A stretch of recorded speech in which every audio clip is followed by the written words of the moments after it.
The Blazers play 3 games between now and Thursday. They finish off their current 6-game homestand with a game Friday against the Brooklyn Nets, who are 4-7. Monday against the Nuggets, 6-5 on the year. And Wednesday against the Magic, who are 7-4 right now. So which games do the Blazers win, and which ones do they lose, Nate? Let's just talk about the games they're going to win, because they're going to win all of them. Oh. They're going to win all 3. Oh, fire. They're going to go 3-0, I think, this next week. The Nets have lost 5 of their last 6. You know, while they got off to a hot start in the first couple games, they've really come down quite a bit. And that team is, I mean, not only is Alan Crabb coming to town, but Rondé Hollis-Jefferson, who they drafted, is their second leading scorer, I believe, right now. And he's probably going to play tomorrow, too. He's injured, but he practiced today, so we'll probably get to see him. I think that game will be a lot like the Lakers game. I think it'll actually be pretty close. I think it'll be kind of back and forth, but the Blazers are a better team than Brooklyn. This is a game. If they lose at home against the Nets, Blazers fans, it's not going to be a happy fight. Then they're definitely underachieving. Yeah, they're definitely underperforming at that point. And then they get the Nuggets, and this was the one I thought the most about. Yes. Nuggets are also 6-5, like the Blazers. They're in that group of 8 teams with the Blazers, and Jokic is playing great so far this year for them. But they don't do anything exceptional. You know, when you look at them even statistically, they're about in the middle of everything. They don't do one thing extremely well. And if you look at their schedule this year, they just really haven't played a ton of good teams this year. This is who they've beat in their 6 games. They beat Sacramento 2-8, Atlanta 2-9, Brooklyn twice, who's 4-7.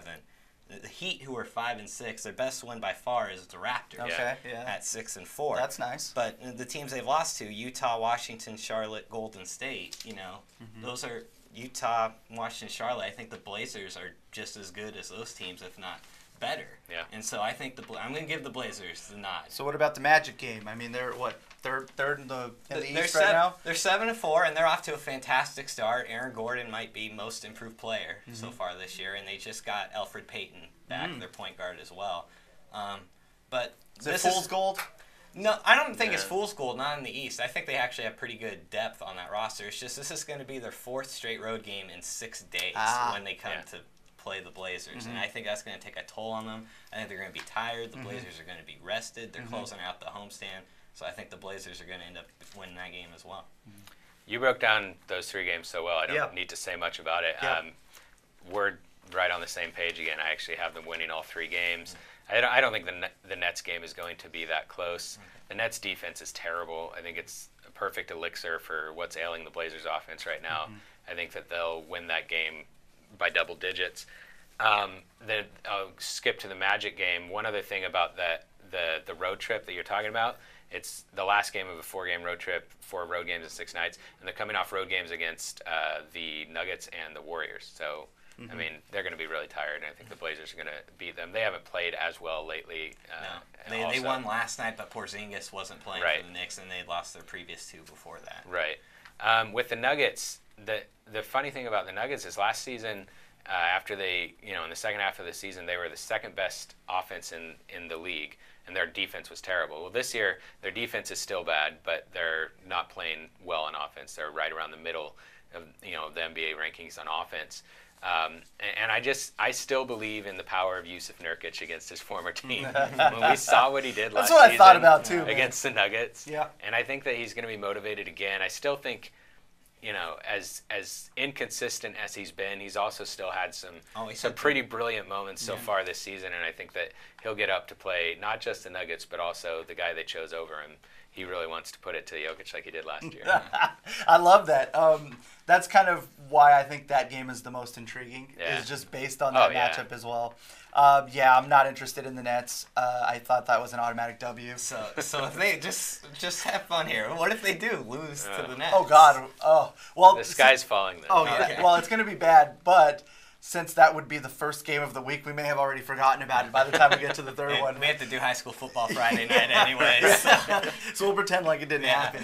But I was very, very close. I actually wrote down 3-0 this week, and then I said, nah, they can't go 3-0. Yeah. I'm not going all in on this team yet until they make me go all in on this team. So I had to pick a game that they would lose, and the game I thought they would most likely lose would be the Nuggets. In a way, it is somewhat of a cop-out because I didn't have the marbles to go 3-0. Yeah. So I'm saying they go 2-1. They lose to the Nuggets in what should be a pretty entertaining game at the Moda Center. Yeah, and I mean, just so people know, Orlando won't brag for himself, so Nate's going to do it for him. Basically, the humble brag. Here we go. Basically, Orlando picked Denver so he could take first place over in picking games. That's why he picked different from us. Part of my diabolical scheme here. Me and Orlando are 8-3 this year picking games. Jared just a game back, 7-4. One thing I also want to point out with these, how dare you be 7-4? It's a disgrace. You're right twice as much as you're wrong. How dare that be the case? But one thing I also want to point out with these opponents is the Blazers' last 4 opponents, Oklahoma City, Memphis, the Lakers, and Utah. All four of those teams rank in the top 6 in defensive efficiency. Yeah. One of the other teams in that top 6 is the Blazers. So there's really only 5 teams the Blazers could play out of those 6, and their last 4 have been against 4 really good defensive teams. So maybe that's why the offense. So we're seeing some buckets. Struggling. We're gonna get some buckets this week. This will be a really telling week for that offense. They should be able to get buckets. Yeah. Absolutely. Anything else, guys? Really good point, Nate. Way to finish the podcast. On a silver lining, man. Letting it fly.